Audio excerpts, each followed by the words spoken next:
Hi friends, എല്ലാവർക്കും advocate അഞ്ജലിയുടെ ഏറ്റവും പുതിയ പ്രൊമോയുടെ വിശേഷങ്ങളിലേക്ക് സ്വാഗതം. അപ്പോൾ ഇന്നത്തെ എപ്പിസോഡ് നിങ്ങളെല്ലാവരും കണ്ടു കാണുമെന്നാണ് ഞാൻ പ്രതീക്ഷിക്കുന്നത്. അപ്പോൾ ഇന്നത്തെ പ്രൊമോയുടെ റിവ്യൂയിലേക്ക് പോകുന്നതിൻ്റെ മുമ്പായിട്ട് ഇന്നത്തെ എപ്പിസോഡിനെ പറ്റി കുറച്ച് കാര്യങ്ങളൊന്ന് നമുക്ക് സംസാരിച്ചിട്ട് പ്രൊമോയിലേക്ക് വരാം. അതല്ലേ ഒരു നല്ലത്. എന്താണെങ്കിലും ഇന്നത്തെ എപ്പിസോഡിനെ പറ്റി കുറച്ച് കാര്യങ്ങൾ സംസാരിക്കാം.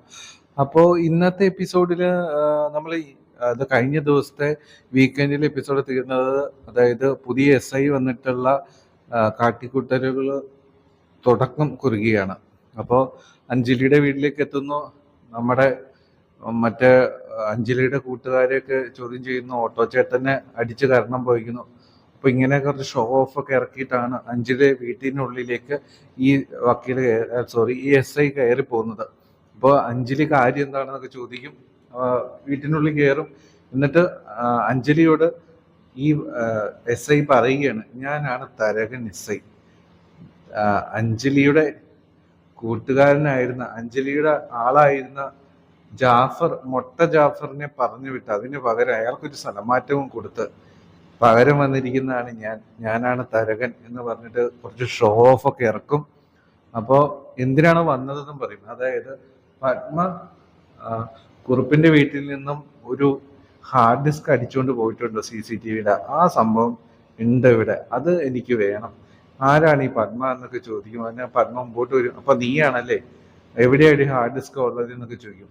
അപ്പൊ അഞ്ജലി ഇതിൽ കയറി ഇടപെടുമ്പോൾ അഞ്ജലിയോട് ഈ തരകം കിടന്ന് പറയും, ഇത് നീയാണ് ഇതിന് പിന്നിലുള്ളത് എന്നുള്ള കാര്യം എനിക്കറിയാം, നീ അത് എവിടെ കൊണ്ടുപോയി വെച്ചാലും ആ സാധനം എനിക്ക് എടുത്തു തന്നേ പറ്റുള്ളൂ എന്നൊക്കെ പറഞ്ഞ് ഭീഷണിപ്പെടുത്തുകയാണ്. അപ്പം അഞ്ജലി പറയും, അതെൻ്റെ അടുത്തൊന്നുമില്ല.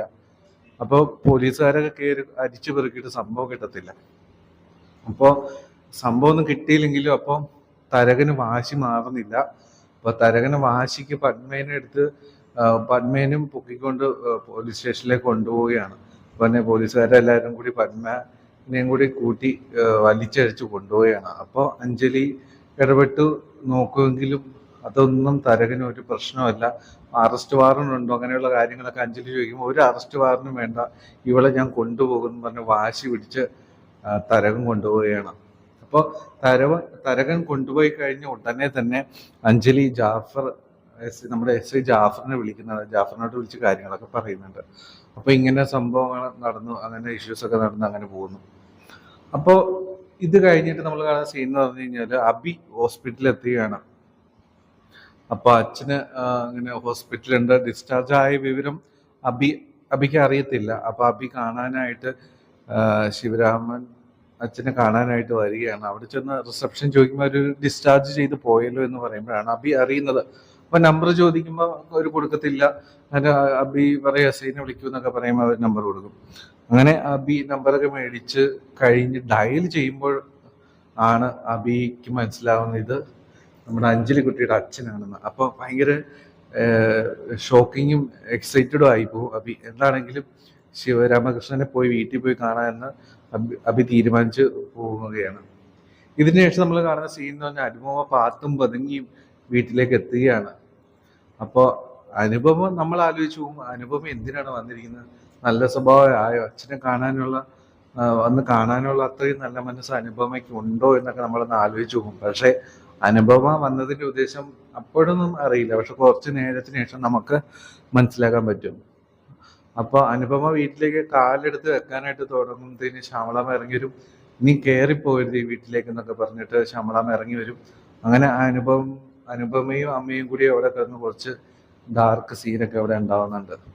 അപ്പോൾ നീ ഇങ്ങോട്ട് വരട്ടെ, നിന്റെ യഥാർത്ഥ സ്വഭാവം എനിക്ക് മനസ്സിലായി, നിന്റെ സാമ്പത്തിക നേട്ടത്തിനും നിന്റെ കാര്യങ്ങൾക്കും വേണ്ടി നീ ഏതറ്റം വരെയും പോകും, തരം താഴുമെന്ന് എനിക്ക് മനസ്സിലായി, നീ എൻ്റെ മകളല്ല, നീയായിട്ട് ഒരു ബന്ധമില്ല എന്നൊക്കെ അർത്ഥം മുറിച്ച ഭാഷയിൽ ശ്യാമളമ്മ പറയും. അപ്പോൾ അനുഭവം അറിയും, എങ്കിൽ ശരി ബന്ധമൊന്നും വേണ്ട, എങ്കിലും എനിക്ക് അച്ഛനെ കാണണം എന്നൊക്കെ പറയും. അത് നടക്കത്തില്ല, ശിവരാമ ചേട്ടന് നിന്നെ ഇഷ്ടമല്ല എന്നൊക്കെ പറയും. പിന്നെ അനുഭവം പറയും, അവൾക്ക് ജീവനോടെ ഇരിക്കണം എന്നുണ്ടെങ്കിൽ, നിങ്ങൾക്കൊക്കെ മര്യാദയ്ക്ക് ജീവിക്കണം എന്നുണ്ടെങ്കിൽ മര്യാദയ്ക്ക് ഹാർഡ് ഡിസ്ക് തിരിച്ചു കൊടുത്തേ പറ്റൂ, പത്മ കേസിൽ നിന്ന് അഞ്ജലി പിന്മാറിയേ പറ്റൂ, ഇങ്ങനെ പറഞ്ഞിട്ട് അമ്മയോട് പറയുകയാണ്. അപ്പോൾ യഥാർത്ഥത്തിൽ ഇവരെ കാണുക, സ്നേഹം പങ്കിടുക എന്നുള്ളതൊന്നും അല്ല ശരിക്കും പറഞ്ഞാൽ അനുപമയുടെ പ്രധാന ലക്ഷ്യം. അതായത് അവരുടെ വീട്ടില് രാമനുണ്ണി വക്കീലിന്റെ വീട്ടിൽ മരുമകളായി തന്നെ തുടരാൻ പറ്റണം. അതിനൊരു ഭീഷണിയായി അഞ്ജലി മാറരുത്. അതൊക്കെ തന്നെയാണ് പ്രധാന ലക്ഷ്യം. അതുപോലെ തന്നെ അഞ്ജലിയുടെ അടുത്തേക്ക് അഭി വരരുത്. ഇതൊക്കെയാണ് ശരിക്കും പറഞ്ഞ അനുപമയുടെ ലക്ഷ്യം. അപ്പൊ ഇതിനൊക്കെ പ്രശ്നം ഉണ്ടാകാൻ ഈ പത്മ കേസും ഹാർഡ് ഡിസ്കും ഇതൊക്കെ കാരണമായി തീരുമെന്ന് അനുപമയ്ക്ക് അറിയാം ശരിക്കും പറഞ്ഞാൽ. അതുകൊണ്ട് സത്യം പറഞ്ഞാൽ ആ ഒരു ഒറ്റ റീസൺ കൊണ്ട് മാത്രമാണ് ശരിക്കും പറഞ്ഞാൽ അനുപമ വന്നിട്ടുള്ളത്. അമ്മയ്ക്ക് ഇത് മുമ്പേ കാര്യങ്ങളൊക്കെ മനസ്സിലായി. ഇവള് ഒരിക്കലും അച്ഛനോടാണെങ്കിലും അമ്മയോടാണെങ്കിലും അഞ്ജലിയോടാണെങ്കിലും ആത്മാർത്ഥതയുടെ ഒരു കണിക പോലും അവളുടെ ഉള്ളില് ഇല്ല എന്നുള്ള കാര്യം ശരിക്കും പറഞ്ഞാൽ അമ്മയ്ക്ക് അറിയാം. അമ്മ ഇപ്പോഴെങ്കിലും അതൊക്കെ മനസ്സിലാക്കി എന്നുള്ളതാണ്. എന്താണെങ്കിലും അനുപമ നാണം കെട്ടി തിരിച്ചു പോവുകയാണ്. പോകുന്ന വഴിക്ക് തന്നെ നോക്കുമ്പോൾ അബി അവിടെ വരികയും ചെയ്യും. അങ്ങനെ അബിയായിട്ട് ഇങ്ങനെ ടോക്ക് ചെയ്യുകയാണ്. നിങ്ങൾ എന്തിനാണ് ഇവിടെ വന്നത്? അഞ്ജലിയെ കാണാനാണോ വന്നത്? അങ്ങനെയൊക്കെ പറഞ്ഞോട്ട് ഇതൊക്കെ ചോദിച്ച് കഴിയുമ്പോൾ പറയും, ഞാൻ ഒരാളെ ഇവിടെ രക്ഷിച്ചു, അയാളെ കാണാൻ വേണ്ടി വന്നതാ. അപ്പോഴാണ് അറിയുന്നത് അഞ്ജലിയുടെ അച്ഛനായിരുന്നു എന്നത്. അപ്പോഴാണ് ശരിക്കും പറഞ്ഞാൽ അനുപമ ഷോക്കിംഗ് ആയിപ്പോൾ അഞ്ജലിയെ അച്ഛനെ രക്ഷിച്ചത് അബിയാണെന്ന് അപ്പോഴാണ് അനുപമ അറിയുന്നത്. അപ്പം അബിയുടെ വിചാരം ഈ കൊട്ടേഷൻ കൊടുത്തത്, അച്ഛനെ കൊണ്ട് വണ്ടി ഇടിപ്പിച്ചത് ശരിക്കും അനുപമ എന്തെങ്കിലും ചെയ്തിട്ടായിരിക്കും എന്നൊക്കെയാണ്. പക്ഷെ അനുപമ അങ്ങനെ ചെയ്തിട്ടില്ല, അത് നമുക്കറിയാവുന്ന കാര്യമാണ്. അപ്പൊ അനുപമ നീയല്ലേ ഇത് ചെയ്തതെന്നൊക്കെ അബി പറയുമ്പോൾ പറയും, എനിക്കതിന്റെ ആവശ്യമില്ല. ശരിക്കും പറഞ്ഞാല് ഇത് ആവശ്യമുള്ളത് ആരാണ്? നിങ്ങളുടെ അച്ഛൻ രാമനുണ്ണിയാണ്. ആ വീട്ടിലെ രാമനുണ്ണി വക്കീലിനാണ് ഇത് ആവശ്യം എന്ന് കിടന്ന് പറയുകയാണ്. അപ്പോഴാണ് ശരിക്കും പറഞ്ഞാൽ അബി ശരിക്കും ഞെട്ടിപ്പോവും. കാരണം ഇതിന് പിന്നിൽ രാമനുണ്ണി വക്കീലാണ് എന്ന് സത്യം പറഞ്ഞോ ആ രീതിയിൽ ഒട്ടും അബി ശരിക്കും പറഞ്ഞാൽ ചിന്തിച്ചിട്ടുണ്ടായിരുന്നില്ല. അപ്പോൾ ശരിക്കും ഷോക്കിംഗ് ആയിട്ട് അനുപമ നടന്നു പോകുമ്പോൾ അബി നിൽക്കുകയാണ്. ഇങ്ങനെ ഒരു സീനോട് കൂടിയാണ് ഇന്നത്തെ എപ്പിസോഡ് തീർന്നിട്ടുള്ളത്. അങ്ങനെ ഇന്നത്തെ ഏറ്റവും പുതിയ പ്രൊമോ വന്നിട്ടുണ്ട്. അപ്പോൾ പ്രൊമോയിൽ നമ്മൾ ഏറ്റവും ഹൈലൈറ്റഡ് ആയിട്ട് നമ്മൾ അറിയാൻ ആഗ്രഹിക്കുന്ന കാര്യം ഈ പത്മയെയും കൊണ്ടുപോയിട്ട് എന്താണ് സംഭവിച്ചിട്ടുള്ളത് എന്നാണ്. പത്മേനെയും കൂട്ടി ഈ തരകം കൊണ്ടുപോയിട്ട് നേരെ കൊണ്ടുപോകുന്നത് കുറുപ്പിന്റെ വീട്ടിലേക്കാണ് എന്ന് നമുക്ക് കാർത്തികിന്റെ അടുത്തേക്കാണ് കൊണ്ടുചെന്ന് കൊടുക്കുകയാണ് ശരിക്കും പറഞ്ഞു കഴിഞ്ഞാൽ. അപ്പോൾ അവിടെ വെച്ച് കാർത്തിക് പത്മയോട് പറയുന്നുണ്ട്, നിന്നെ ഞാൻ അന്ന് ഒന്ന് കയറി പിടിക്കാൻ ശ്രമിച്ചപ്പോഴല്ലേ നീ ഇത്ര വലിയ സംഭവം കേസും കോലാഹലമായിട്ട് പോയത്. ഇപ്പോഴും നിന്നെ ശരിക്കും ഞാൻ നിന്നെ പീഡിപ്പിക്കാനായിട്ട് പോവുകയാണ്.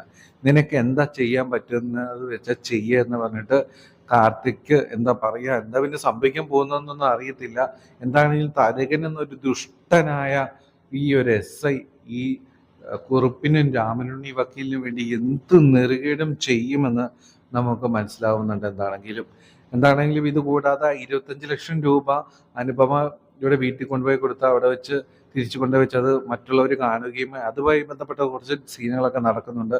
ഈ പണം കറങ്ങാൻ പോയി ഇപ്പൊ തിരിച്ചു വന്നതാണ്, അതിന് പിന്നിലൊരു കഥയുണ്ട്, അങ്ങനെയൊക്കെ പറഞ്ഞ കുറച്ച് സംഭവങ്ങളൊക്കെ നടക്കുന്നത്. എന്താണെങ്കിലും നമുക്ക് നാളത്തെ എപ്പിസോഡിൽ ഏറ്റവും പ്രധാനമായിട്ട് നമ്മൾ അറിയാൻ ആഗ്രഹിക്കുന്ന കാര്യം ഈ പത്മ ഈ തരകം കൊണ്ടുപോയിട്ട് അവിടെ എത്തിച്ചു കഴിഞ്ഞ് പിന്നെ എന്താണ് സംഭവിക്കാൻ പോകുന്നത് എന്നാണ്. എന്താണെങ്കിലും അഞ്ജലി എന്തെങ്കിലും ഒരു കോമഡി ഉണ്ടാക്കാതെ ഇരിക്കത്തില്ല എന്നാണ് നമ്മൾ പ്രതീക്ഷിക്കുന്നത്. എന്താണെങ്കിലും നാളത്തെ എപ്പിസോഡിന് വേണ്ടിയിട്ട് നിങ്ങൾ എല്ലാവരും കാത്തിരിക്കുക, ഞാനും കാത്തിരിക്കുകയാണ്. അപ്പം നമ്മുടെ ചാനൽ സപ്പോർട്ട് ചെയ്യാൻ മറക്കല്ലേ. ടേക്ക് കെയർ, ശുഭരാത്രി.